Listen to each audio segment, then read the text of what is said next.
समजा गाडीचं काय काम निघलं आहे, गाडी गॅरेजला नेली तर 500 ते 1000 रुपये खर्च लागतोच लागतो. मला या कामासाठी किती खर्च लागला चला डिटेलमध्ये सांगतो. तर नमस्कार भावांनो, माझं नाव रोहित आणि मी बनवतो मिनी ब्लॉग्स. रोजच्या सारखी मी माझी रिक्षाची सुरुवात करून निघालो कोकणागर आमच्याच इथे. थोड्याच वेळाने येतो मी माझ्या लोकेशनवर. इथं जास्त रिक्षाची लाईन नव्हती तर माझा नंबर लगेच येतो. पॅसेंजरला रिक्षामध्ये बसून ड्रॉप करतो ईश्वरनगरला ड्रॉप करताना मला माझं हँडल खूप जास्त हालत होतं. तर मला वाटलं गाडीचे टायरचे नट वगैरे लूज आहे. मी व्हील कॅप वगैरे खोलतो, त्यानंतर नट वगैरे चेक करतो पाण्याने. चेक केल्याच्यानंतर मला कळतं की नट वगैरे एकदम ओके. तर मी परत आपल्या भाडे मारण्यामध्ये बिझी होतो. मीटर भाडे मारतो, मला एक भाडं लागतं विजय सेलचं.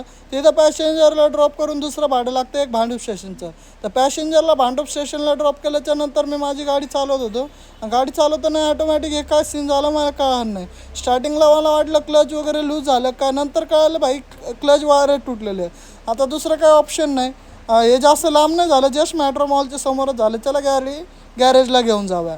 आता इथं मंगतरामला एक गॅरेज होतं, तर तिथं एक मेकॅनिक होतं. चला बोललो आता यांनाच दाखवून देऊया.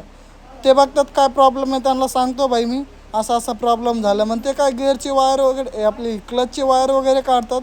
आणि 1 वर्षापेक्षा जास्त टाईम झाला होता हे केलं नव्हतं, तर वायर लवकर निघत पण नव्हती.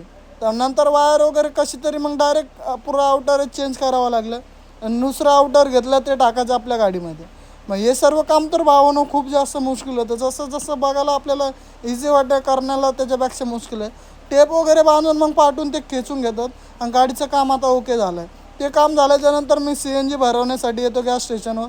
मग दुपारी घरी जातो आणि पुन्हा संध्याकाळी रिक्षा काढतो. आपण चालू ईश्वरनगर रिक्षा स्टँडला. थोड्याच वेळाने आपण आपले येतो लोकेशनवर. इथं आल्याच्यानंतर रात्री 10पर्यंत इथं शेअर मीटर भाडे मारतो. आणि चला आजचा ब्लॉग इथं एंड करूया. Thank you so much. Bye bye guys, love you ऑल्स.